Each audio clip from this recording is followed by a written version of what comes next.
Shalom, shalom, boa tarde. Estamos iniciando a tarde com a Torá no dia de hoje, 20 de abril do ano 2021. E pelo calendário judaico nós estamos no dia 8 de Iyar do ano 5781. Nós estamos a 214 dias deste ano, 5781, a contar da criação. Então, 5781 vem desde os tempos da antiguidade, né? E é a data da criação. Por isso, falamos 5781 da data da criação. Então, nós temos aí o nosso calendário judaico, o nosso calendário gregoriano, e nós estamos aí para a nossa gota de sabedoria do nosso Rebbe Menachem Mendel, né, de número 214, e nós estamos dentro do grupo, né, Somos Todos Um. E essa gota de sabedoria no dia de hoje nos fala da seguinte forma, dentro desses 26 pensamentos no total que teremos nesse grupo, Somos Todos Um. O Rebbe, ele sempre fez questão de realmente trazer a unidade do povo judeu em evidência, para que nessa unidade o povo judeu pudesse ter uma conexão com a unidade de Deus e assim se fundir e ser um só, unidade, um. Assim como também, depois disso daí, ele deu as orientações devidas aos rabinos para ir ao encontro dos não-judeus e levarem a unidade e a unicidade de Hashem. Unidade, sermos um com Deus. Unicidade de Deus, que há um só Deus, um só Criador, um só Salvador, e que fora dele não há nenhuma divindade. Antes dele, nenhum Deus se fez, e depois dele, nenhum Deus se formou. Portanto, nós temos aí o soberano do universo, o Hashem, o Todo-Poderoso, que é o nosso único Deus e o nosso único Salvador, como bem nos fala a Torá, os 5 primeiros livros da Bíblia, e assim também os demais escritos dentro das sagradas letras que temos aí, conhecida como as Sagradas Escrituras, ou escrituras hebraicas.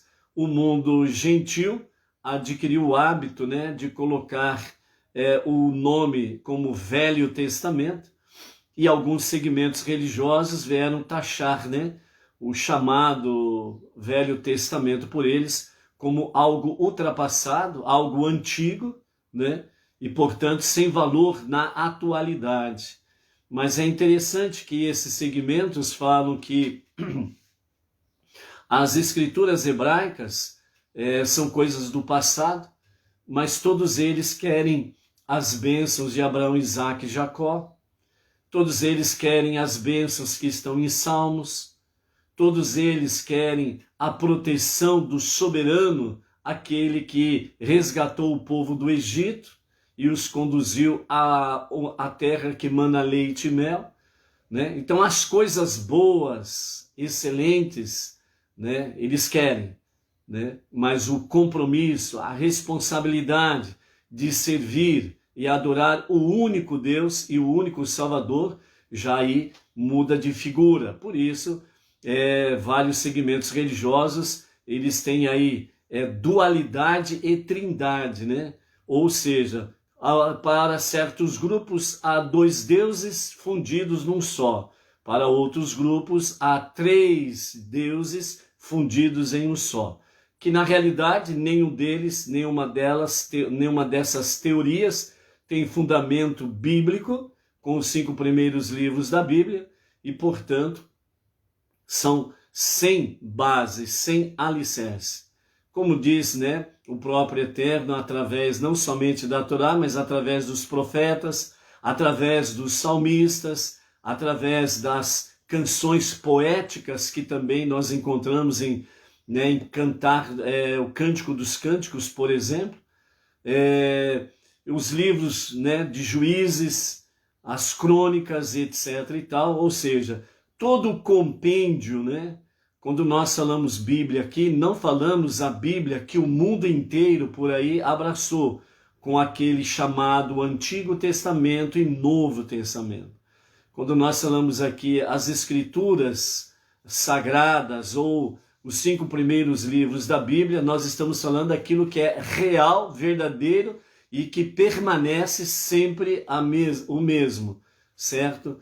São as sagradas letras que nós encontramos aí para eles chamado Antigo Testamento, mas de antigo não tem nada, pois as suas alianças, os seus pactos, né, que Deus fez, eles são eternos. Se eles são eternos, como pode o homem chegar e dizer assim, as escrituras hebraicas aí, a partir de agora, né, como vieram os sacerdotes depois do imperador Constantino declarar o cristianismo a religião oficial do império, e daí para cá vieram dessa forma, né?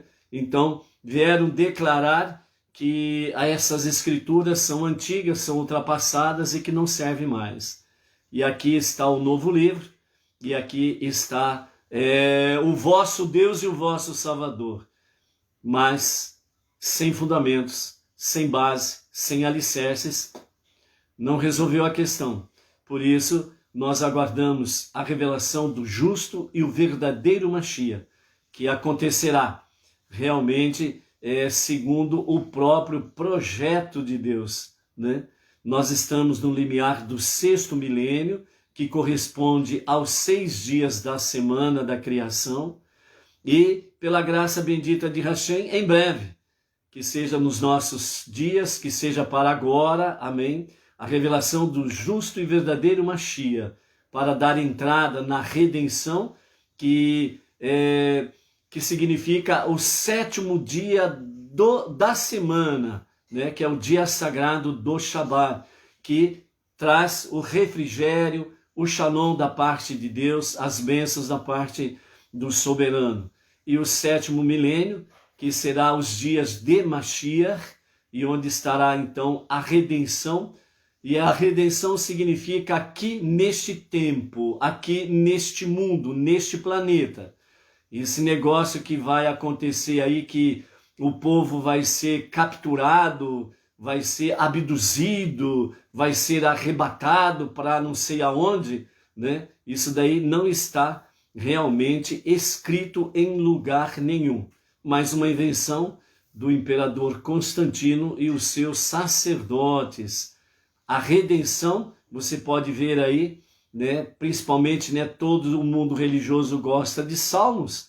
Então veja aí, tem vários e vários salmos, dezenas e dezenas de versículos que falam claramente através de salmos a redenção deste mundo, a redenção deste tempo, a redenção de tudo aquilo que você está vendo nesse tempo presente, sendo realmente redimido, ou seja, a terra será curada, a terra será sarada, e realmente não haverá nada que se possa dizer é ruim ou é mal.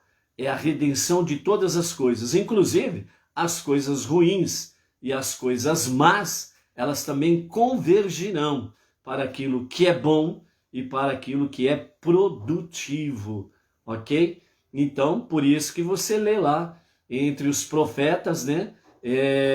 Entre outras tantas profecias, onde fala ali, por exemplo, que o leão e o cordeiro pastarão juntos, né? Por um exemplo, né?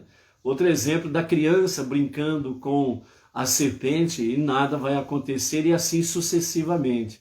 É a época da redenção, é onde que o mundo será curado, será sarado, tudo aquilo que está no reino vegetal, no reino animal, no reino mineral e o próprio ser humano, tudo será devidamente sarado. E dessa forma, todo o universo e todo ser humano e todo ser vivente estarão se preparando adequadamente para que nos finais dos dias de Mashiach, então Mashiach ele vai entregar ao soberano do universo, o único Deus, o único Salvador, ele vai entregar então realmente a sua noiva, o povo de Israel, junto com as nações, para que este mundo seja definitivamente declarado como uma morada de Deus. E é isso daí. Por isso, nós temos nesse grupo aqui, nesses 26 ensinamentos que teremos nesse período todo, somos todos um. O profeta Malaquias, ele diz assim, porventura nós não temos o mesmo Deus e Pai? Ele está falando do único Deus e do único Pai. Então essa é a realidade, todo ser humano foi criado à imagem e semelhança do soberano. Então, nós temos verdadeiramente só um Deus e só um Pai, que é, sem sombra de dúvidas, o Redentor e o Salvador de tudo e de todos. Ok? Baruch Hashem, quem que nós estamos aí hoje? Nós temos aí o José Hélio Tavares, lá de Silveiras, interior de São Paulo, a Marli Stael, Vitória, Espírito Santo, a Malu, São Sebastião, Distrito Federal, temos aí a Maria, que está aí conectada também conosco, quem mais? A Osair Leal, a Inês Martins, o Vinícius, né? Já estamos aí, o Deniglésia Cardoso de Menezes, Baruch Hashem, louvamos a Hashem por estarmos aqui juntos em A Tarde com a Torá, para os nossos desafios. Ok, vamos a nossa gota de sabedoria, a nossa de número 214, né? Que nós estamos aqui dentro do ano 5.781, que são os ensinamentos nossos diários também através do Rebbe Menachem Mendel, o tzadik da nossa geração, né? Então vamos ver o que o nosso Rebbe diz para nós hoje com esse título, Somos Todos Um?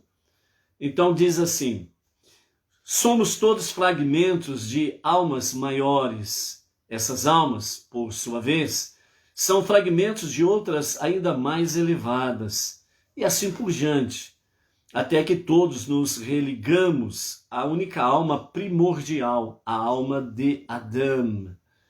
Nenhum de nós é completo, ninguém é autossuficiente. O que falta a uma pessoa, a outra realiza. Onde um se distingue, o outro deixa a desejar. Somente juntos podemos encontrar a unicidade em nosso próprio ser. Somente juntos podemos ser um recipiente adequado para que o um das alturas se revele. Ou seja, esse um das alturas é o único soberano, o nosso Deus, o único Deus e o único Salvador, né? Então nós vemos aqui nesse ensinamento do nosso Rebbe, que na realidade você e eu, cada um dos 7 bilhões de habitantes que há no mundo no tempo atual, mais de 7 bilhões de seres humanos, todos são apenas fragmentos. Ninguém é autossuficiente. Somente juntos é que nós nos tornamos um em Deus. E esse é, sem sombra de dúvidas, o grande projeto de Mashiach nos seus dias, quando ele estará reinando, fará com que isso seja pleno, onde todos serão um, porque de Jerusalém sairá o ensinamento da Torá. E o ensinamento da Torá vai cobrir toda a face da terra, assim como as águas cobrem o mar. Então, plenamente, nos dias de Mashiach, nós teremos uma verdadeira unidade. Até que chegue esse dia, nós temos que batalhar por isso. Nós temos que lutar por isso. Nós temos que buscar, almejar. Nós precisamos procurar viver essa realidade. Um exemplo simples que nós possamos ver aí Quando nós temos já em Bereshit, no livro de Gênesis, no começo da criação, quando Deus ele criou homem e mulher, ele disse: portanto o homem deixará a casa dos seus pais, unir-se à sua mulher, e já não serão mais dois, serão um só. Ou seja, unidade. Unidade. Por isso que se fala muito dentro da sabedoria judaica sobre a questão do casal, o matrimônio, aquilo que é aprovado e lícito por Hashem, o matrimônio. Nós temos aí, por exemplo, a questão do homem e a mulher se tornarem um só. Isso está falando, obviamente, dentro do padrão, não somente bíblico, mas dentro do padrão do matrimônio. Então o homem, ele deixa toda a sua parentela e ele une-se à sua mulher e já não serão mais dois, serão um só. Isso é unidade, é fusão. Então, não é só uma questão de atração física ou algo semelhante do casal. Dentro da vida do casal, a sua conjunção, né, de casal é algo aprovado por Deus, lícito, e pode ser realizado tranquilamente. Não há, diante dos olhos de Hashem, realmente a atividade do casal na sua intimidade, algo pecaminoso. Sempre havendo o respeito, isso sempre estará sendo aprovado por Hashem. E nessa fusão, os dois não são dois, se tornam um só. Por isso que muitas vezes tem casais que dizem assim: depois de um certo tempo, é só eu olhar para ela e ela olhar para mim, nós já compreendemos o que o um e o outro está pensando.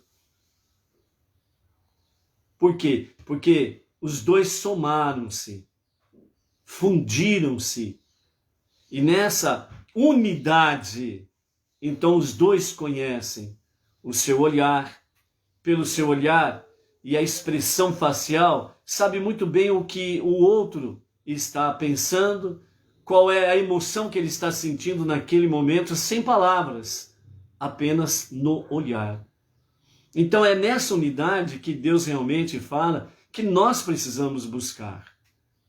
E dentro dessa unidade, nós precisamos estar cada vez mais em unidade com Deus. Porque sem a unidade com Deus, nada sobra. Nada sobra. Somente nós unidos com Deus, em conexão com Deus, nessa unidade com Deus, é que nós podemos, como seres humanos, como irmãos uns dos outros, nós podemos realmente termos a unidade que Deus deseja. E juntos, na unidade com Deus, nós então viveremos, sem sombra de dúvidas, dias melhores. Por isso que o sistema que está aí fora, o globalismo, o establishment, eles não querem esta unidade.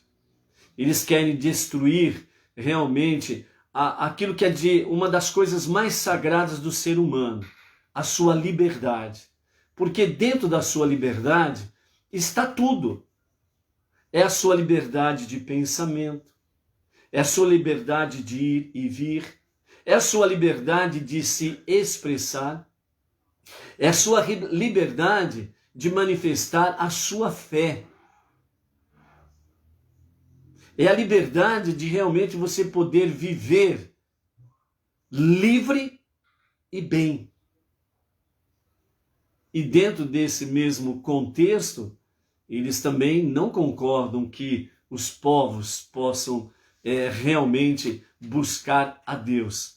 Por isso, as duas coisas mais sagradas de uma sociedade, eles querem exterminar, que é a consciência de Deus e a consciência de família.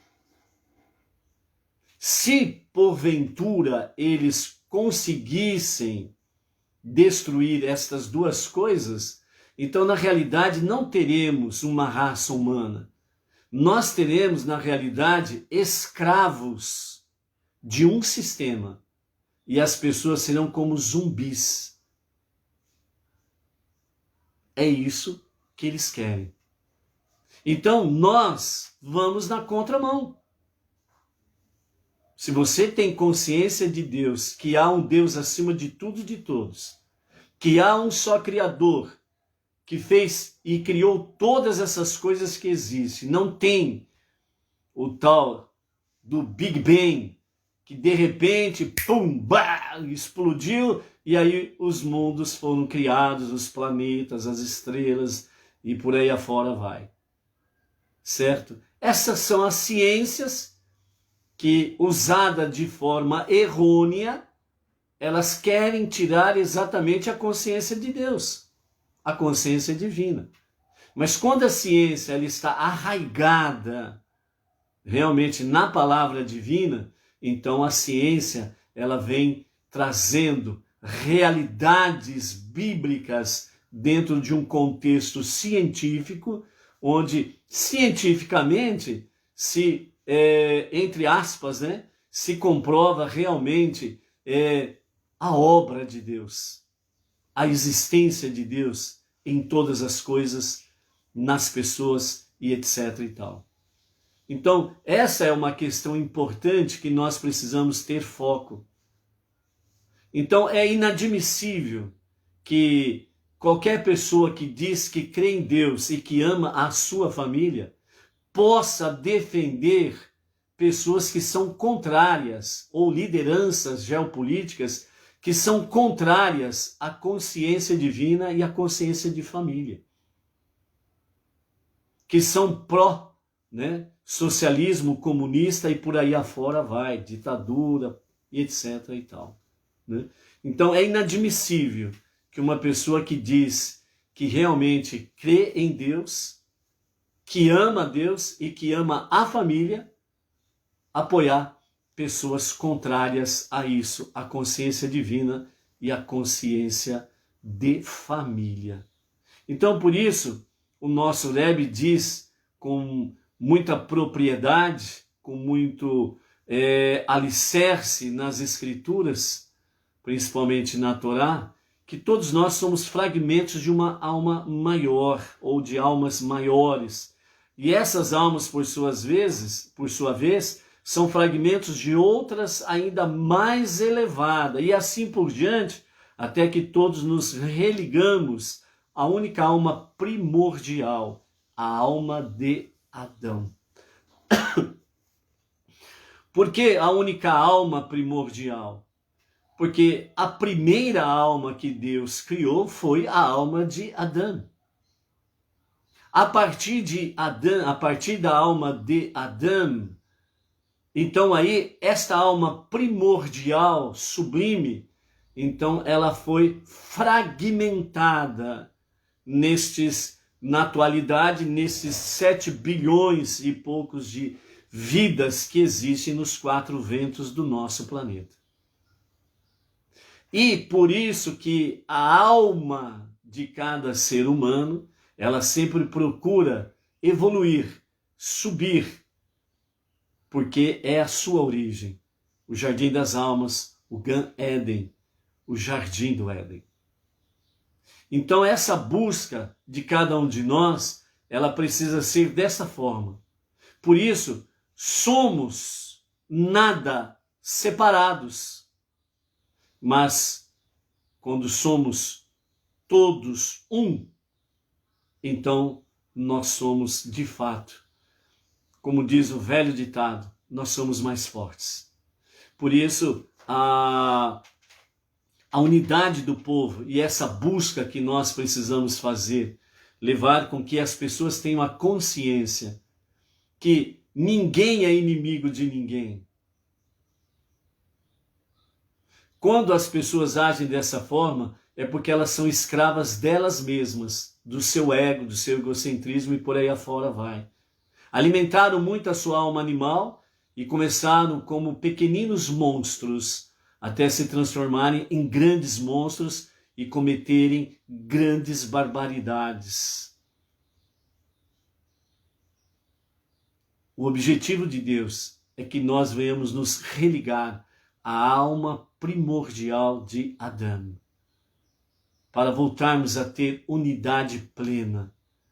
E nós precisamos buscar isso no nosso dia a dia, e por isso aqueles que estão na jornada monoteísta precisam procurar viver essa unidade cada vez mais, à luz dos olhos de Hashem, à luz da sua Torá, à luz das nossas lideranças rabínicas, a qual cada grupo escolheu para poder seguir, estar ali sob a sua liderança, para os ensinamentos, orientações diversas, para podermos aprimorar não somente a questão do conhecimento das Escrituras Sagradas, mas também aprimorar a nossa obediência às 7 leis universais, a nossa techuvá diária, a nossa tzedaká, a nossa tefilá, as nossas preces diárias, o nosso estudo de Torá diário, e nos aplicarmos cada vez mais às 7 leis universais. Dessa forma, nós buscamos uma unidade. E nessa busca por unidade, nós descobrimos que ninguém é autossuficiente. Ninguém pode bater no peito e dizer: eu sou autossuficiente. Eu não preciso de nada e de ninguém. Ninguém pode bater no peito e falar dessa forma.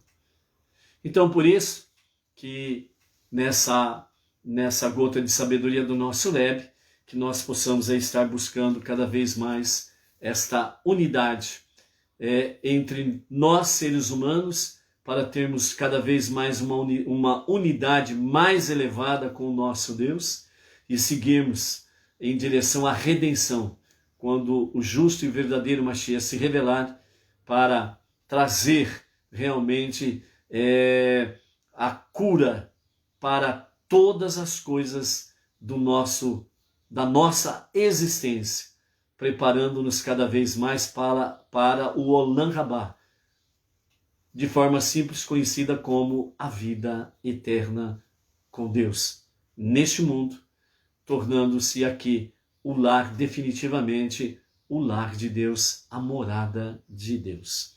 Ok? Vamos para a nossa contagem do Homer, né?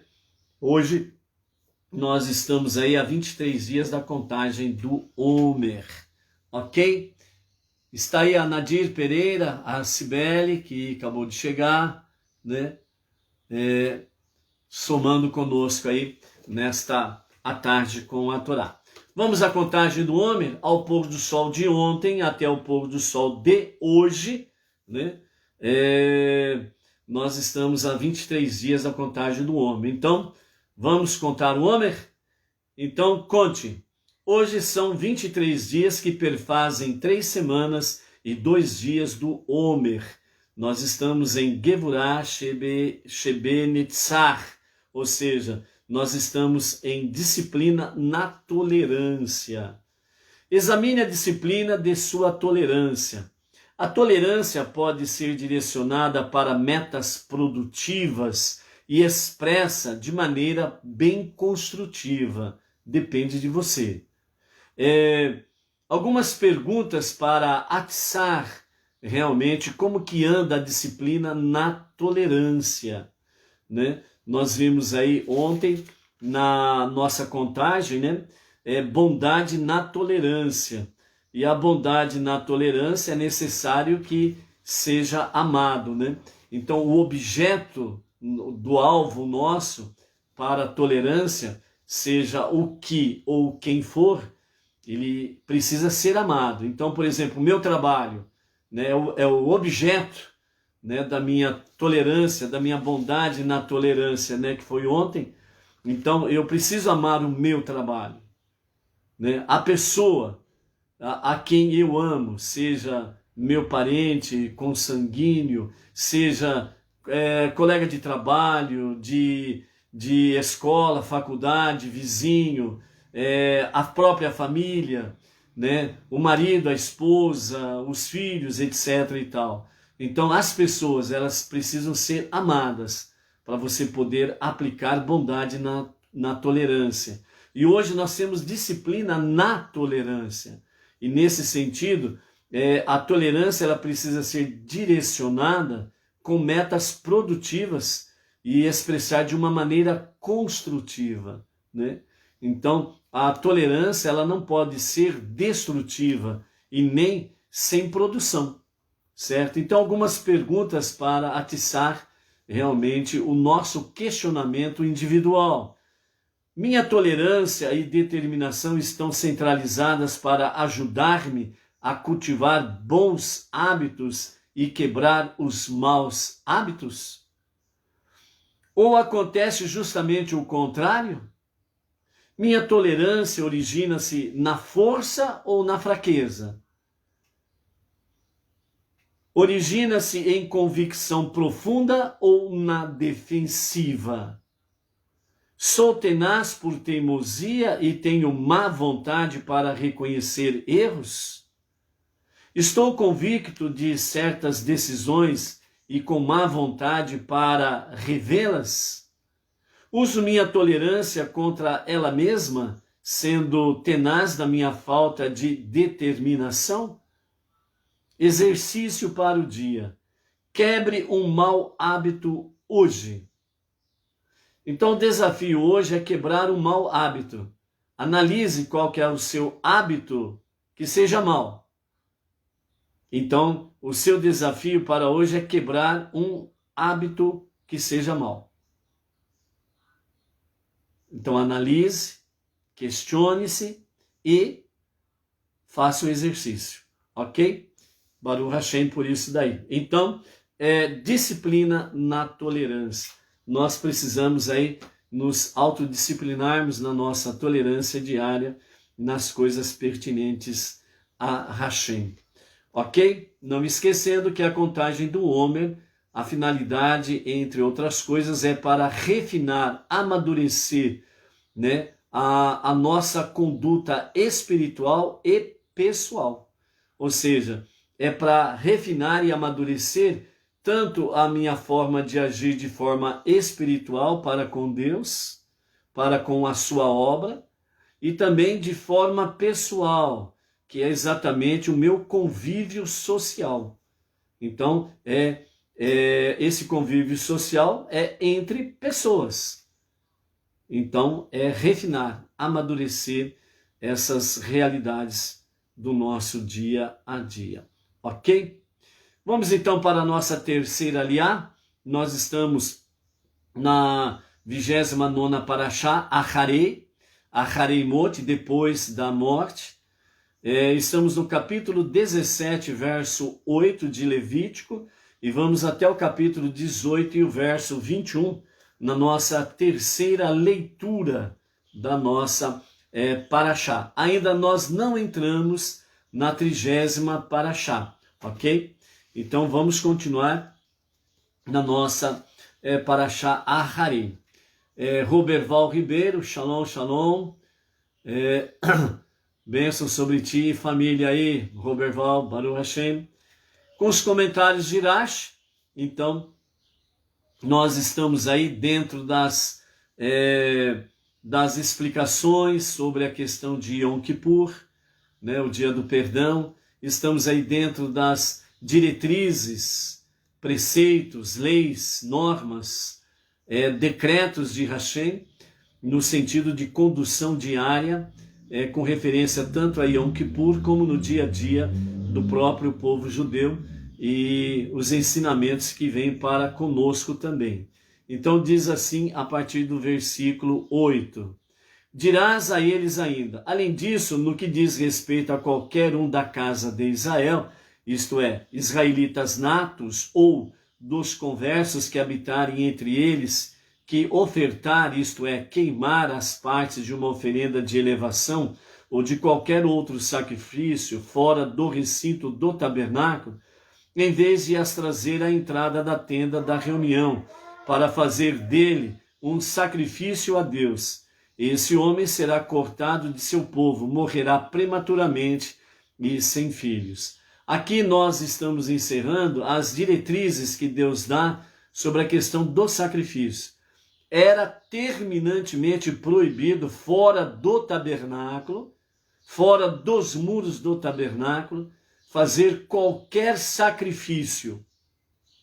Somente era permitido fazer sacrifícios, trazer as oferendas para dentro dos muros do tabernáculo no deserto ou do Beit HaMikdash em Jerusalém posteriormente. Fora dos muros, né, do templo, era terminantemente proibido. Quem fizesse qualquer sacrifício fora, então ele seria cortado do povo de Israel. Ele seria cortado do meio do povo. Porque para Hashem, qualquer sacrifício fora dos muros do templo são abominações, estes sacrifícios, certo? É comparado àqueles que fazem sacrifícios aos demônios, à idolatria e por aí afora vai, certo? Então, esta é a regra que Deus estabeleceu. Então, por isso, qualquer segmento religioso que coloca sacrifícios fora do templo de Jerusalém está fora do padrão bíblico. Então, se faz algum tipo de sacrifício, não está debaixo da bênção, está debaixo de maldição. Certo? E os sacrifícios que era feito, entre eles, essencialmente, para o sumo sacerdote, o sacrifício para perdão de pecados era um touro. E para o povo, para perdão de pecados, 2 animais eram usados para perdão de pecados do povo, que eram exatamente 2 bodes, certo? Então esses eram sacrifícios para perdão de pecados, certo? E ainda tinha aquele detalhe, se porventura tinha alguém muito pobre entre o povo, que não tinha condições financeiras de poder comprar um bode para o sacrifício, para perdão de pecados, ele poderia levar 2 pássaros para sacrifício de perdão de pecados. Mas em nenhuma vez Deus pediu para que o povo trouxesse cordeiro para sacrifício de pecados. Ok? Capítulo 17, a partir do verso 10, nós temos aí agora sobre a questão do sangue proibido. Então, foi-vos ensinado que é proibido consumir sangue de animais e aves. O castigo que darei a qualquer um da casa de Israel, seja os israelitas natos ou dos conversos que habitarem entre eles, que consumir algum sangue desses, seja de animais sacrificiais ou não sacrificiais, é que porei minha atenção no indivíduo que consumir o sangue, e o cortarei do meio do seu povo. Ele morrerá prematuramente e sem filhos. Consumir sangue é uma transgressão tão grave, porque a presença contínua da alma, da carne, de toda criatura depende da presença de sangue em seu corpo. Por isso vos dei o seu sangue, não para consumirdes, mas para que seja colocado sobre o altar para expiar por vossas almas. Pois é somente o sangue de um animal sacrificado, o qual abriga sua alma vivificante, que expia pela alma de seu dono, o ofertante do sacrifício. Quando o sacerdote põe o sangue de vosso animal sobre o altar, é como se colocasse a sua alma, e, portanto, a vossa alma, por ser o animal vosso substituto, sobre o altar. Assim eu digo aos israelitas natos: nenhum de vós, nem sequer vossos filhos menores, consumirá o sangue de animais ou aves. O converso que habitar entre vós também não consumirá tal sangue, nem sequer os seus filhos menores. Se qualquer um dos israelitas ou dos conversos que habitarem entre eles pegar em armadilha um animal selvagem ou ave que seja permitido consumir, ao derramar o sangue de qualquer ave ou animal não domesticado, por meio do abate ritual, ele cobrirá o sangue com pó, né? O pó da terra. Quando se abaterem vacas, cabras ou carneiros domésticos, porém, não será necessário cobrir o seu sangue. Tampouco será necessário cobrir o sangue de animais proibidos para o consumo, se o matardes para outra finalidade. De todo modo, só comereis carne quando tiverdes recursos para isso, né? Comentando, né, de forma assim bem simples para que seja de fácil compreensão e para que não fique aquelas grandes perguntas na cabeça, porque é interessante que muitas vezes, né, Rashi, ele traz comentários de uma forma simples para que todo o povo, o chamado povão, né, possa entender. Mas tem aqueles né, que se acha um pouquinho mais inteligente que os outros, né? Então começa a fazer umas perguntas cabreiras, como diz o outro, né? Procurando pelo em ovo, né? Mas começa a fazer umas perguntas aí, né, tão absurdas que fica difícil até de pensar numa resposta. As coisas são simples, elas não são complicadas. Quem complica é o homem, principalmente aquele que acha que sabe muito. A sabedoria judaica diz assim, o conhecimento, a sabedoria que nós adquirimos através dos sábios do povo de Israel, a sabedoria que adquirimos, o conhecimento que adquirimos através dos nossos rabinos, através dos livros, etc. e tal, não é para fazermos pomposos, bater no peito, né? Eu sei mais do que o fulano, o beltrano, e etc. e tal. Muito pelo contrário, a sabedoria judaica diz que é para nos fazer mais humildes. O verdadeiro conhecimento e a verdadeira sabedoria é para nos fazer simples e humildes. É nesse patamar que Deus se encontra conosco e que nos dá mais sabedoria e mais conhecimento. Através do quê? De uma ação nossa de simplicidade e humildade. Certo? Vejam bem o que os nossos sábios falam. Por exemplo, Salomão, ele é considerado o mais sábio dos sábios. Ele é considerado, por exemplo, mais sábio que Adão, que ele deu nome a todos os animais existentes.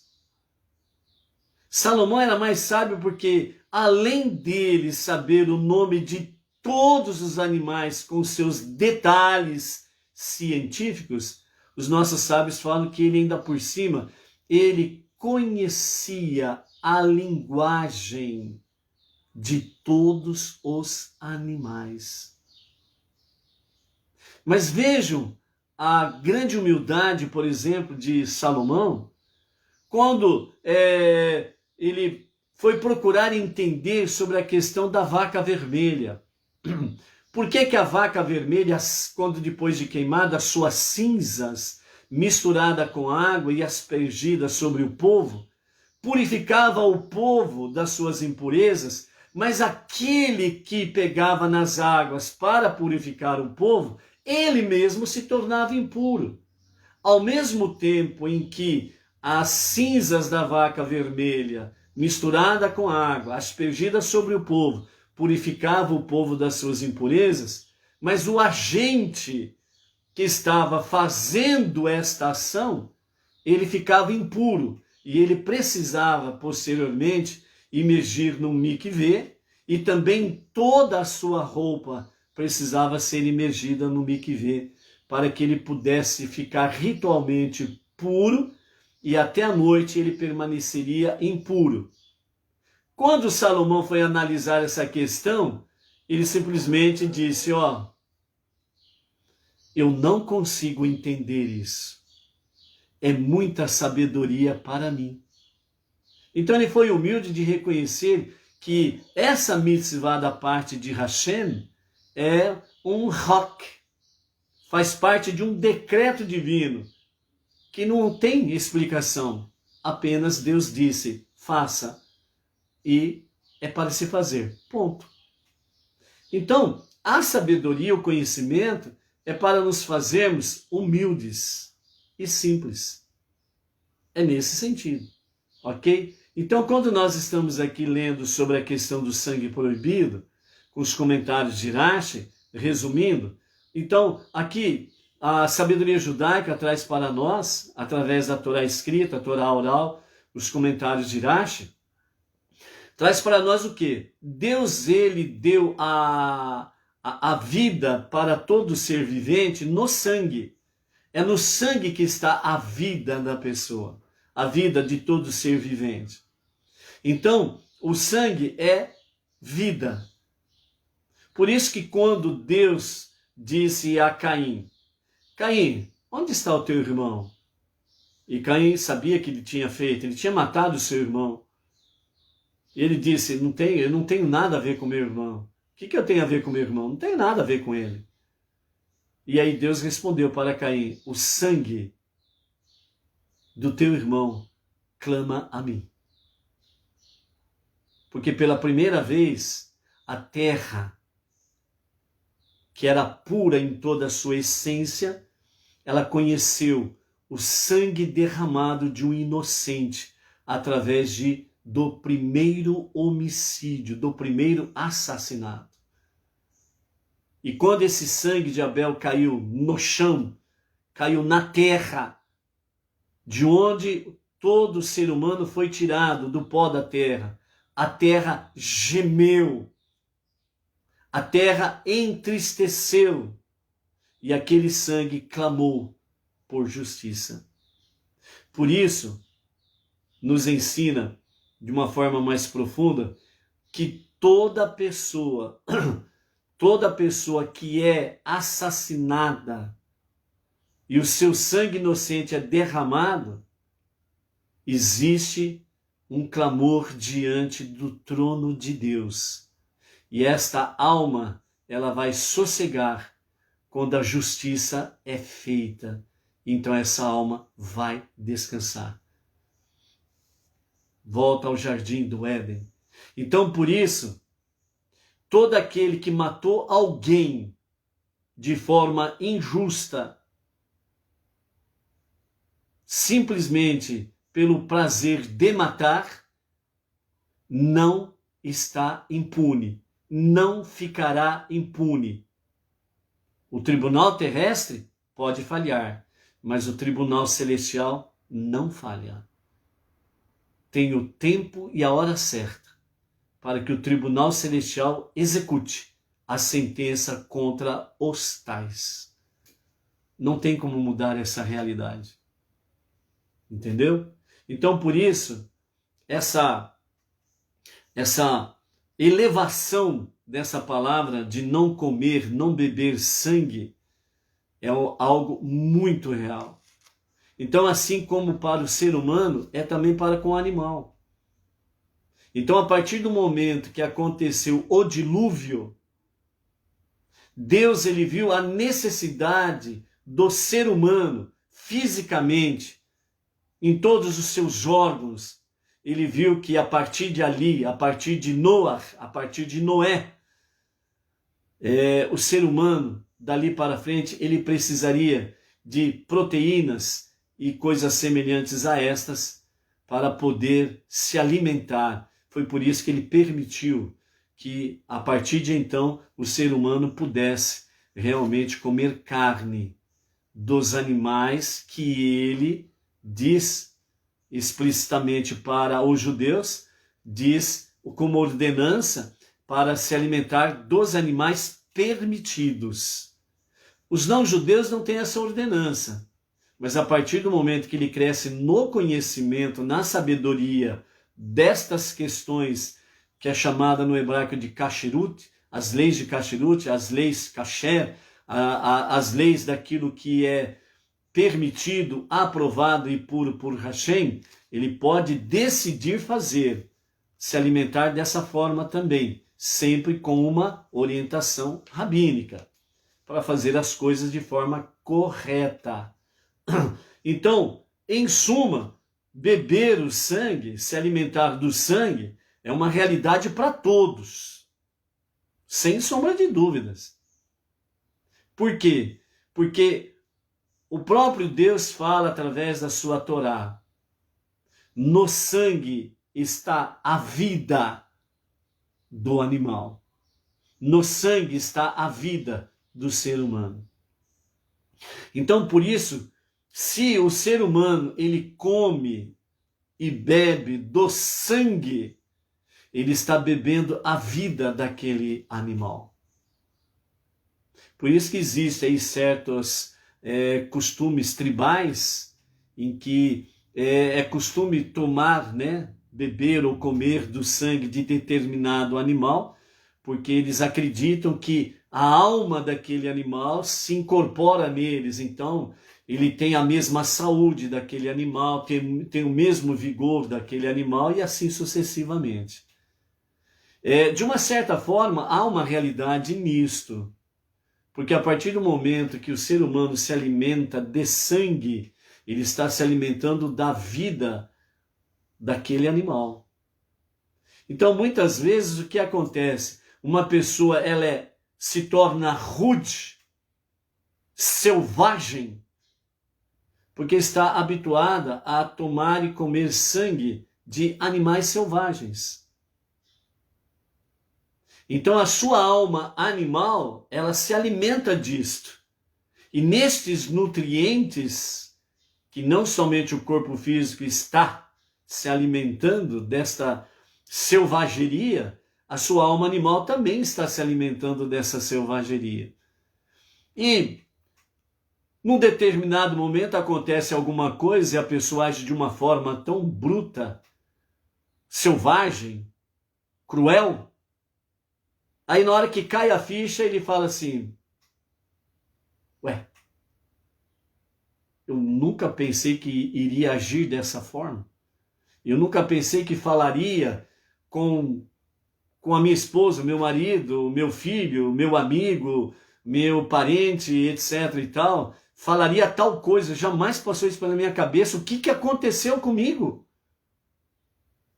Jamais pensei em agredir A, B ou C. O que foi que aconteceu comigo? Foi deu um tilt em mim? Não. É que a sua alma animal está muito forte. Você tem se alimentado de coisas que estão ligadas à alma animal. Aquilo que não é agradável aos olhos de Deus. Entre elas, comer e beber sangue.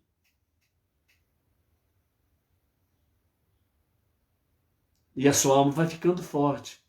Então você começa a se alimentar de coisas que são negativas, que são muitas vezes selvagens, cruéis, de baixíssimo nível espiritual, e as consequências você vai sentindo no dia a dia. Então, na Torá não tem nada por acaso. Por isso que os sábios dizem, a Torá é o alimento da alma. Então, se nós nos alimentamos da Torá e seguimos, sempre para nós não-judeus seguimos com orientação rabínica, então a nossa alma divina, ela sempre vai ser mais forte.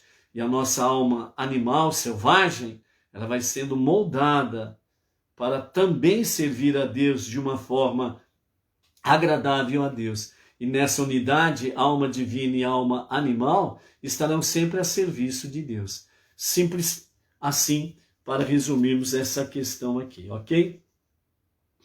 A partir do verso 14 do capítulo 17, ordena aos israelitas que cubram o sangue de animais selvagens e aves, porque no que se refere à alma de toda a carne, é o sangue da carne que representa a alma da carne, visto que a presença contínua da alma na carne depende da presença contínua do sangue no corpo. Por essa mesmíssima razão, eu disse aos israelitas, não consumireis o sangue de nenhuma carne de animal ou ave, pois a alma de toda a carne é o seu sangue.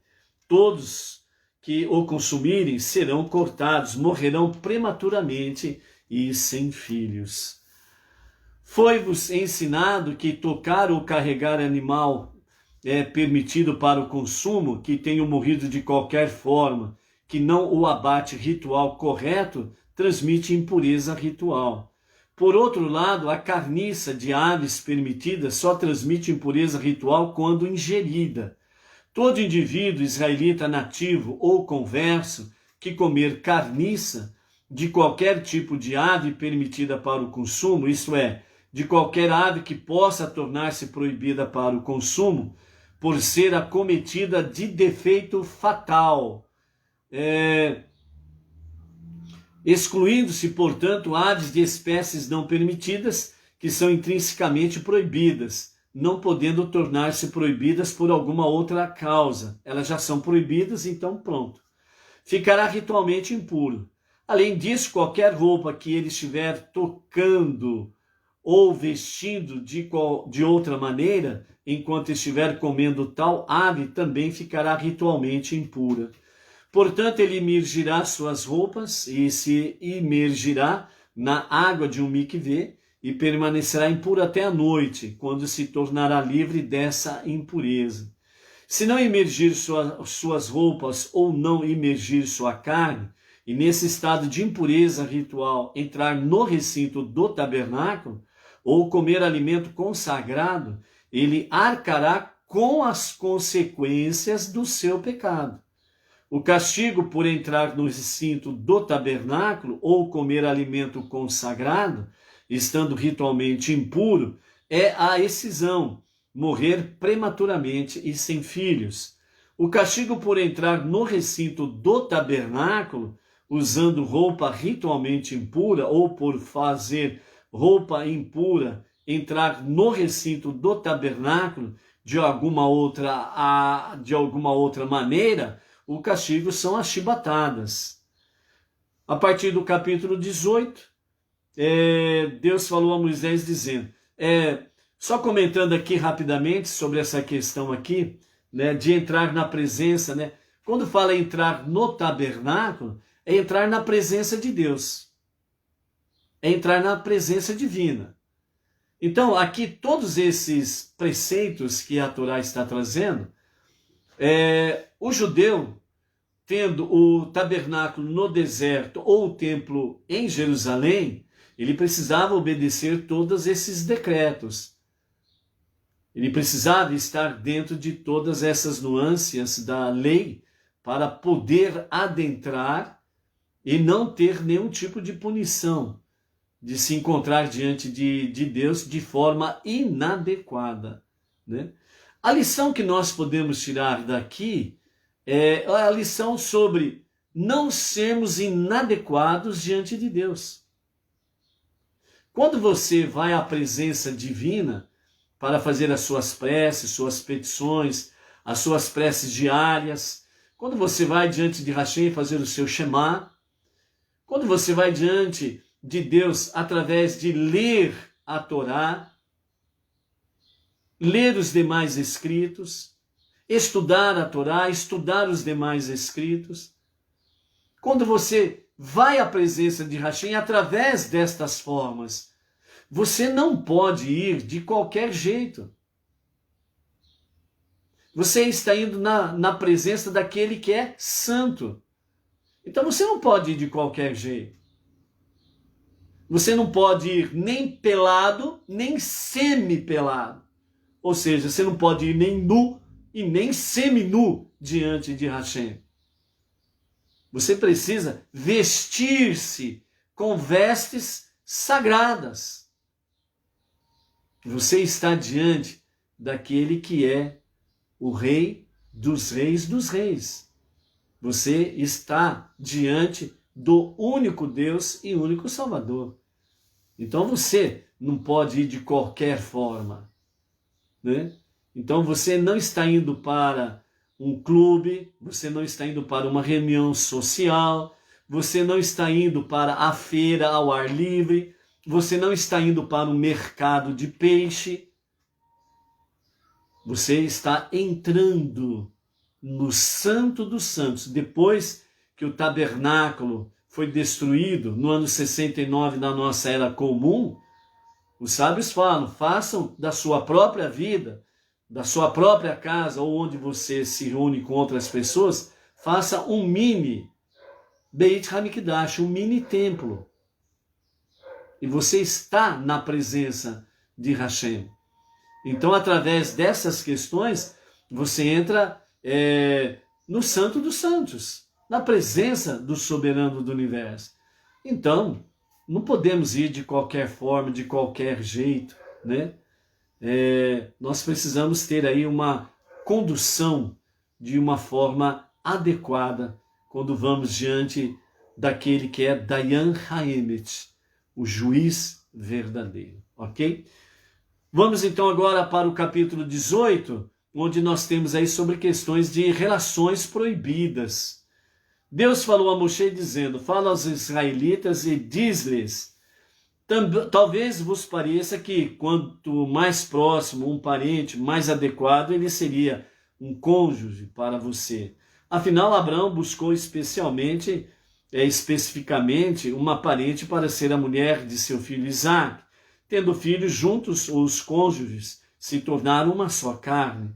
E esse objetivo se cumpre ainda mais quando os próprios cônjuges são parentes. Já houve casamentos sancionados e bem-sucedidos entre parentes próximos. Os filhos de Adão casaram-se entre si. Jacob casou-se com duas irmãs. Seus filhos casaram-se com irmãs. E Amiram casou-se com sua tia Yocheved, com quem gerou Moisés, Arão e Miriam. Não obstante, apesar de qualquer argumento lógico em contrário, eu vos proíbo de desposar certos parentes próximos, vós que ouvistes dizer, eu sou Deus, vosso Deus, no Monte Sinai, quando proferi os 10 mandamentos, naquela ocasião aceitaste minha autoridade sobre vós.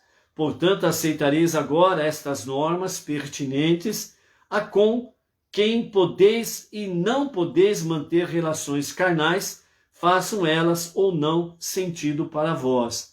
Ou seja, até a outorga da Torá no Monte Sinai, ainda não estava a lei, ou as leis da Torá ainda não estavam em seu vigor pleno.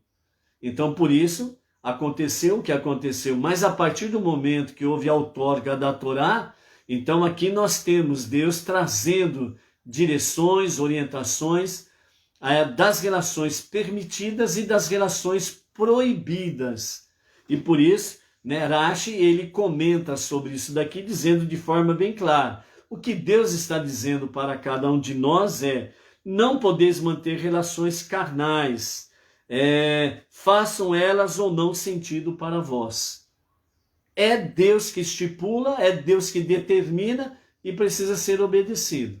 Não é do jeito que eu quero ou que você queira. A partir do momento que Deus trouxe as suas normas, os seus preceitos, os seus decretos, as suas leis, é para serem obedecidas. Por quê? Porque Deus sabe o que é melhor para nós. Nós ficamos limitados, muitas vezes, às nossas paixões. E as nossas paixões, elas geralmente são negativas. Elas estão aprisionadas ao nosso ego, ao nosso egocentrismo, ao nosso egoísmo. Então, 99,9% das nossas paixões, elas querem somente satisfazer a mim. E nem quer satisfazer o próximo, quer satisfazer a mim. Porque a sua alma animal está muito forte. Então, vamos lá. Além disso, sei que a ligação amorosa pode ser tão forte que vos faça pensar em contestar tais proibições ou até renegar-me completamente caso vos afeiçoeis de alguém que vos seja proibido. Particularmente, as pessoas poderão dizer, mas para mim isso é permitido. Mas aí alguém diz assim, mas Deus não permite. Bom, entre o que eu quero e o que Deus quer, eu fico com aquilo que eu quero. Então ele simplesmente abandona Deus. E ele vai se tornar Deus de si mesmo. E vai seguir as suas paixões carnais, portanto, negativas e de baixo nível.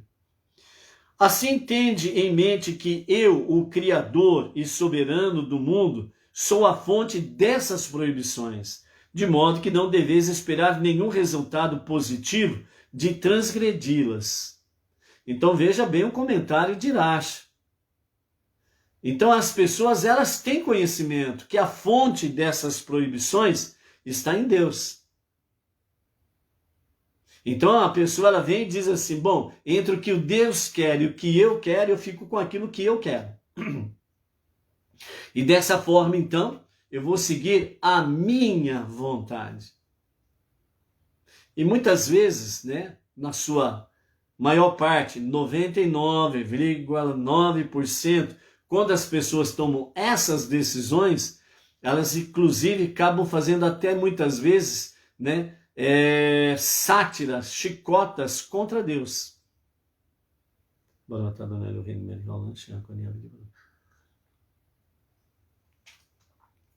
Tem um ditado popular para expressar bem essa realidade. A pessoa se torna Deus de si mesma e simplesmente faz, né, as chacotas de Deus, né, dizendo assim, bom, essa carne um dia a terra vai comer, não vai? Então deixa eu aproveitar agora. Deus que fique pro lado de lá. Entendeu? Quer você aceite ou não, a fonte, não está falando as fontes, está falando a fonte, quer dizer, a única fonte dessas proibições é Deus. Não tem outro. Achou ruim? Passa no escritório de Deus. De modo que não deveis esperar nenhum resultado positivo se transgredir. Ah, mas é em nome do amor que eu estou fazendo tal coisa. Fora do padrão divino, fora do padrão bíblico, não espere resultado positivo. Simples assim.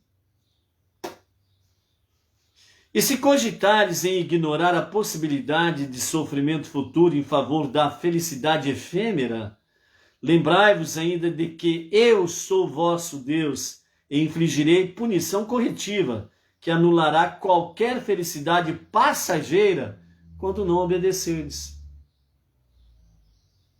Tenho certeza de uma coisa, toda e qualquer pessoa que tenha prazer, felicidade efêmera, que significa prazer, paixão, entre aspas, amor, alegria passageira, momentânea, quando termina o seu trabalho, sempre vem a essas pessoas um sentimento de tristeza e culpa. Elas negam, mas elas sabem a realidade. Elas sabem a verdade. Porque um simples quebrar do mandamento de Hashem, nós temos a nossa consciência que nos acusa. Ó, se liga aí. Você fez alguma coisa errada. Por isso que você está desse jeito aí. Puxa vida, meu Deus do céu. Eu sei o que é, mas eu não quero admitir. Eu sei o que eu fiz de errado, mas é duro eu aceitar e corrigir isso. Toda pessoa sabe. Então, por isso, Deus, segundo os comentários de Irache, é bem claro. Não espere nada positivo ao transgredir os mandamentos de Hashem. Não espera que você vai ter uma felicidade contínua quando você se deixa levar por essas paixões de felicidades momentâneas e passageiras, porque você está desobedecendo os preceitos do soberano. Então, relações proibidas é algo muito sério. E quem comete pode até tentar mostrar, aparentar felicidade. Não tem felicidade. Por fim, se perguntardes por que coloquei em vós a capacidade de afeiçoar-vos tão fortemente de alguém, a ponto de poderdes até ser compelido a confrontar-me, é para recompensar-vos proporcionalmente pela superação do desafio. Estais certos de que eu, como Deus, sem dúvida, vos recompensarei amplamente quando cumprirdes a minha vontade. Então aqui nós vemos a diferença, realmente, como diz o profeta, a diferença daquele que serve a Deus e daquele que não serve a Deus. Então aquele que realmente se coloca a fazer, a cumprir, a obedecer a vontade soberana de Deus, o próprio Deus, ele traz pela sua palavra a recompensa. Ele vai trazer realmente uma recompensa ampla. É aí que o ser humano realmente conhece a verdadeira felicidade, a verdadeira alegria, porque ela não é transitória, ela não é passageira. Mesmo diante das dificuldades, adversidades, mesmo diante da dor, da enfermidade, você sente que você é feliz. Você sente o shalom de Deus, que é o shalom completo, que Deus dá amplamente àqueles que confiam nele e obedecem os seus mandamentos. Não imitareis nenhuma das práticas do Egito, nesse campo particularmente, as da parte do Egito em que habitastes, que são piores as que do Egito em geral. E similarmente, não imitareis as práticas de Canaã, que são aquelas 7 nações que estavam habitando a terra prometida. E aquelas 7 nações que estavam habitando a terra prometida, eles eram tão perversos, e a terra era uma terra que emana leite e mel, emanava e emana leite e mel, como nós vemos nos dias atuais. E aquelas 7 nações, elas não eram dignas de habitar naquela terra que emana leite e mel. Por isso Deus diz: eu tirarei aquelas 7 nações e vos darei essa terra que emana leite e mel.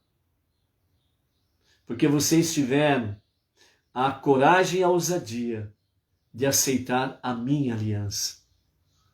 Por isso, no Monte Sinai, quando houve essa aliança com o povo judeu, Deus disse que é uma aliança eterna.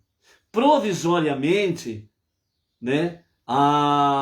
o povo de Israel foi apartado da terra prometida algumas vezes. Mas todas as vezes que o povo de Israel foi apartado da terra prometida por causa da sua negligência, porque violaram os mandamentos de Hashem, fizeram certas práticas que aquelas 7 nações fizeram, por isso a terra os vomitou, como Deus disse, aqui na própria Torá. Mesmo diante da ausência como povo na terra prometida, nenhuma nação tomou posse da terra, ergueu a sua bandeira e disse: a partir de agora, essa terra pertence à nação tal. Nunca aconteceu isso. Desde os dias em que as 7 nações foram expulsas da terra prometida, que hoje nós conhecemos como Israel, apenas uma parte, ainda não está dentro da dimensão bíblica do que era. Desde aqueles tempos, mesmo quando Israel foi expulso da terra, nenhuma nação fincou bandeira e reivindicou: a partir de agora, essa terra pertence à nação X. Mesmo depois da destruição do segundo templo, que foi no ano 69 da nossa era comum, através do Império Romano, as legiões romanas foram destruíram totalmente Jerusalém, o templo, só sobrou o cotel, o muro, que para as nações é conhecido como o Muro das Lamentações. E o Império Romano roubou todas as preciosidades que havia em Jerusalém e principalmente no templo. Mesmo depois disso, até 14 de maio de 1948, nenhuma nação fincou bandeira e disse: a partir de agora essa terra pertence à minha nação X. Nunca aconteceu isso. Por quê? Porque Deus fez um pacto eterno com o povo judeu, que aquela terra que nós conhecemos hoje como Estado de Israel pertence à nação de Israel, pertence ao povo judeu, pertence ao filho primogênito de Deus, que é o povo judeu. E 14 de maio para cá, veja o que é Israel nos dias atuais. Então, por isso, Deus disse: não imitareis as práticas de Canaã, particularmente as da parte de Canaã a que eu vos levo, que são piores que as de Canaã em geral, pois as populações atuais desses locais são, nesse campo, as mais depravadas do mundo. Aquelas 7 nações que estavam habitando a terra prometida, eles eram mais depravados do que o próprio Egito. Falando dentro do campo moral e dentro do campo das relações proibidas, principalmente. Todos os tipos de aberrações sexuais que se praticavam no Egito, estas 7 nações era o dobro. Então não pense que certas perversões sexuais que você ouve falar hoje não é novidade, não. Os que praticam relações proibidas e quando entram nos campos das bizarrices sexuais, vêm do Egito e dessas 7 nações que habitavam a terra prometida. Perversos em todos os níveis. Além disso, não seguireis nem mesmo suas convenções sociais, como frequentar seus espetáculos teatrais e eventos esportivos ou participar de suas práticas supersticiosas. Certo? Então, vejam que essas práticas lá atrás, tão perversas que eram, elas se tornaram nos dias atuais, essas perversidades sexuais, elas se tornaram peças de teatro. Que beleza! Vejo que desde a antiguidade, a fonte da sabedoria e do conhecimento inspirava os nossos sábios. Não participareis dos seus espetáculos teatrais. Nós vemos aí determinados grupos políticos, né? Que se reúnem publicamente, a céu aberto, as pessoas levando famílias, crianças, para verem espetáculos bizarros de manifestações pervertidas sexualmente. Determinadas escolas, com os seus professores, levando crianças em espetáculos, entre aspas, teatrais, para que as crianças possam tocar pessoas sem roupas. E chamam de espetáculos teatrais. Deus disse: não participareis dos seus espetáculos teatrais, também dos seus eventos esportivos perversos, também não. Ou participar de suas práticas supersticiosas. Cumprireis minhas normas, isto é, mandamentos racionais, e guardareis meus decretos, isto é, os meus mandamentos suprarracionais, estudando as leis que regem sua observância. Ademais, continuareis a segui-las e a estudá-las, mesmo quando achardes que já a dominais, jamais penseis que sois livres para trocar o estudo delas pelo de outras culturas e religiões. Ou seja, dentro do campo cultural e religioso, tudo que nós precisamos está aqui. Nos 5 primeiros livros da Bíblia, somado a eles, os demais escritos, que no mundo das nações chamam de Antigo Testamento, para deixar bem claro. Estas são as escrituras verdadeiras. Tudo que você precisa dentro do campo cultural e dentro do campo religioso está aqui. Não precisa imitar as outras religiões e outros segmentos religiosos e supersticiosos. Está aqui. Eu sou Deus, vosso Deus, cuja autoridade aceitastes incondicionalmente, portanto obedecereis a meus decretos, bem como as minhas normas. Então, esse pacto feito com o povo judeu é uma ordenança para o povo judeu. E através do povo judeu, Deus disse para que o povo judeu seja luz para as nações. Então, luz para as nações é o filho primogênito de Deus. As nações precisam da luz do filho primogênito de Deus, para que as nações tenham luz para se aproximar de Deus e ter conexão com Deus e os seus mandamentos. A pergunta é: quem é o filho primogênito de Deus? Ele só tem um, que é conhecido como o povo judeu.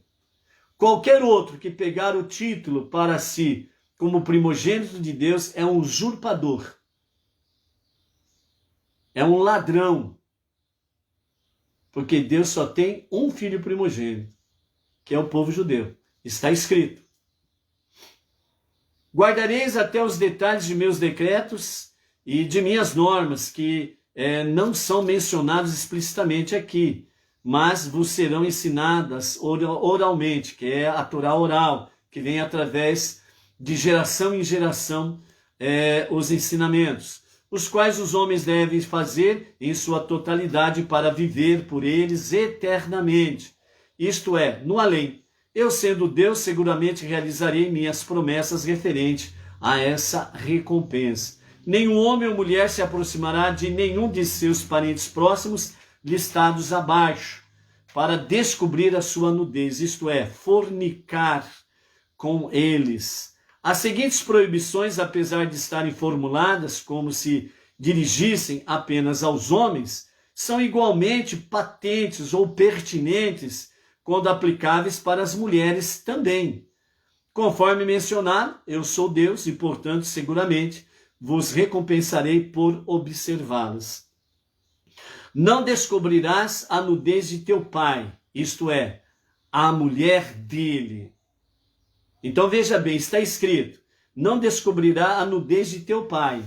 Aí alguém pensa assim: o meu pai não pode ser descoberta a nudez dele. Mas o que está ensinando realmente aqui é que não descobrirá a nudez de teu pai, isto é, a mulher de teu pai.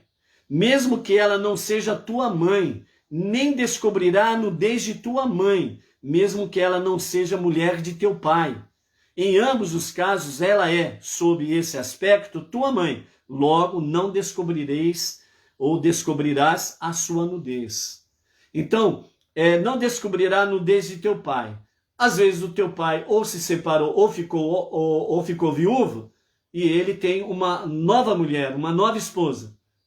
Então, o filho não pode descobrir a nudez do seu pai, ou seja, a nova esposa, a nova mulher do seu pai, ele não pode tocar de forma a fornicar com ela. É proibido. Certo? Simplesmente isso. Além disso, não descobrirá a nudez da mulher de teu pai, mesmo após a morte dele. Ela é ainda considerada a nudez de teu pai. Ou seja, o seu pai, ele morre, mas a mulher que ele deixou viúva não é a tua mãe. Mesmo assim, não é para descobrir a nudez dela, porque ela é a nudez do seu pai. Ou seja, ela tem que ser honrada como a mulher do seu pai. Com relação à nudez de tua irmã, mesmo que ela seja apenas tua meia-irmã, filha de teu pai, mas não de tua mãe, ou filha de tua mãe, mas não de teu pai. Mesmo que ela mesmo que ela seja fruto de um casamento proibido, nascido de uma mulher que seja autorizada a permanecer em casa como mulher de teu pai, ou nascida de uma mulher que tenha de ser mandada para fora de casa. Aí tem aquela questão de adoção também, né? Não descobrirá a nudez de nenhum desses tipos de irmã. Irmã é irmã, seja ela de carne e sangue ou seja adotiva. É irmã, não é para tocar em sua nudez. Quanto à nudez da filha de teu filho, né, por estupro ou sedução, ou da filha de tua filha, por estupro ou sedução, não descobrirás também a sua nudez, porque apesar de seus pais não terem sido concebidos por ti no casamento, elas são consideradas tua nudez, isto é, tuas parentes próximas. Similarmente, não fornicarás com tua filha por estupro ou sedução. Então, é aquela questão que se vê muito por aí, né? Dentro dos lares, né? A violência doméstica nesse campo aí que acontece muito. No que diz respeito à nudez da filha da mulher de teu pai, só se for nascida de teu pai, isto é, fruto de uma união que não a torne gentia. Ela é considerada tua irmã, sua nudez não descobrirás. Não descobrirás a nudez da irmã de teu pai, pois ela é tua tia, ela é parente próxima de teu pai. Não descobrirás a nudez da irmã de tua mãe, porque ela é parente próxima da tua mãe. Não descobrirás a nudez do irmão de teu pai. Não te aproximarás de sua mulher, ela é tua tia. Não descobrirás a nudez de tua nora, ela é mulher de teu filho, e não descobrirás sua nudez. Não descobrirás a nudez da mulher de teu irmão, ela é a nudez de teu irmão. Não descobrirás a nudez de uma mulher e de sua filha. Não tomarás como esposa a filha de seu filho ou a filha de sua filha para descobrir a sua nudez. Elas são parentes próximas, com as quais é proibido ter relações. Portanto, tal união é conselho de tua má inclinação.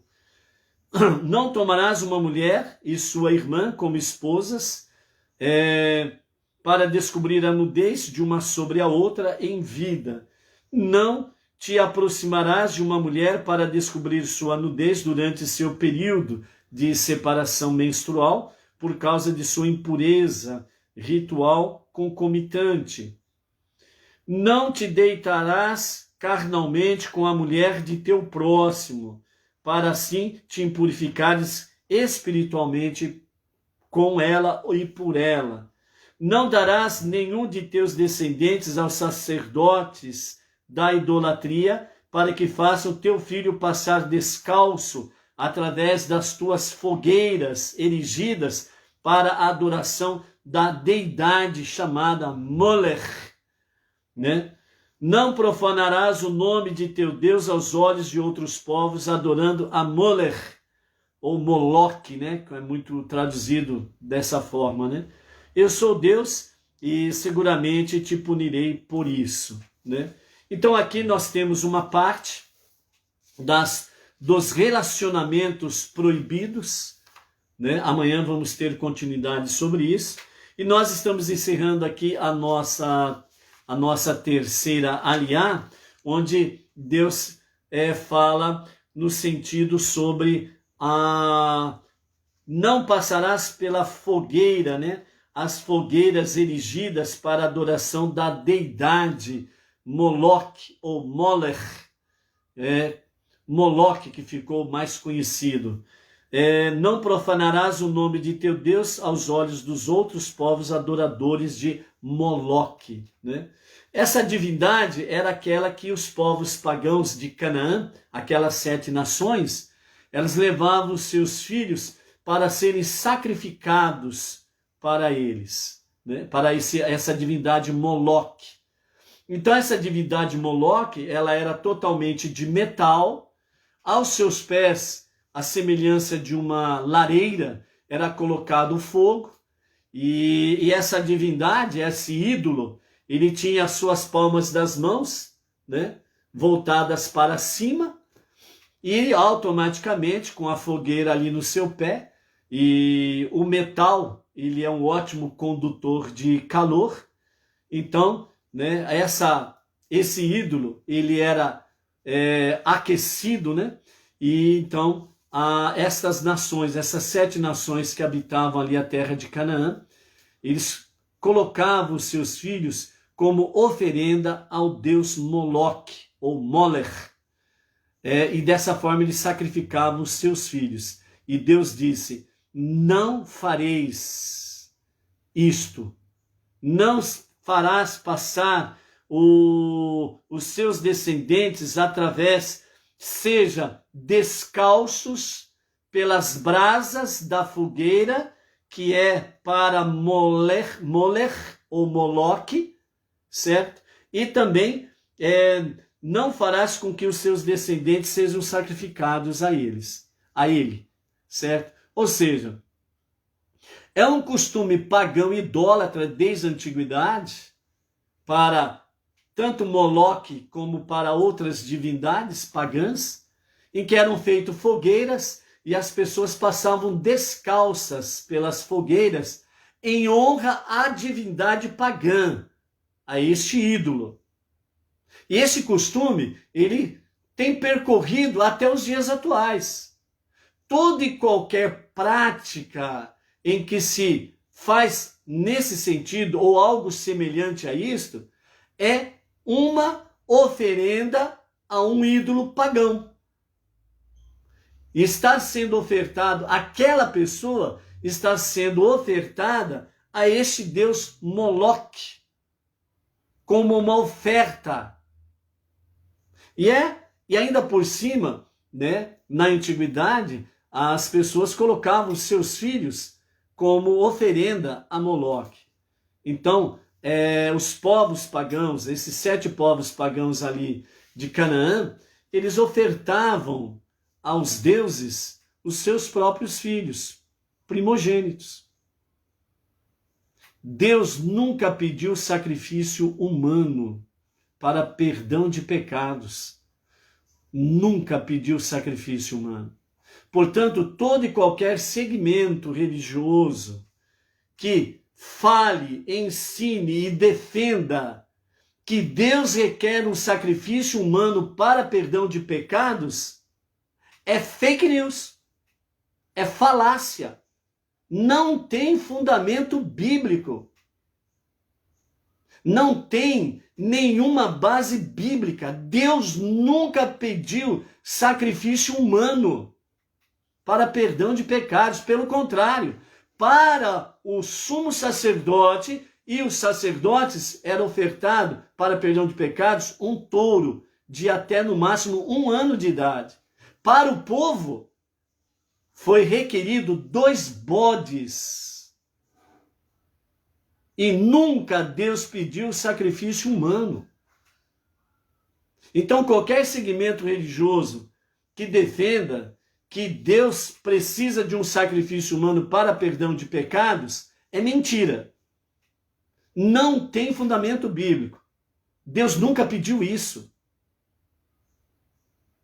Tente imaginar você pegar o seu filho primogênito, o seu primeiro filho ou filha, e você levar a Moloque e colocá-la ali naquela fornalha, o seu filho vivo, para ser uma oferta a uma divindade. Você faria isso? Deus nunca pediu sacrifício humano. Por isso Deus fala claramente ao povo judeu, o seu filho primogênito, o povo judeu: não farás nenhuma das coisas que eles fazem, porque eu sou Deus, o teu Deus. Ok? Então é isso daí, gente, para hoje. conhecimento, sabedoria. Uma grande finalidade nesse sentido que Deus deu desde o princípio é para que aquele que tem inteligência, conhecimento, sabedoria, jamais seja escravo de quem quer que seja e principalmente de todo e qualquer sistema que não está fundamentado na vontade divina. Esta é uma das grandes finalidades do conhecimento, da sabedoria, para que sejamos livres. Para qual finalidade? Servirmos verdadeiramente a Deus com todo o nosso coração, com todas as nossas forças, com toda a nossa alma, com todo o nosso amor. Ok? Até amanhã, às 14 horas, à tarde com a Torá. Shalom, shalom.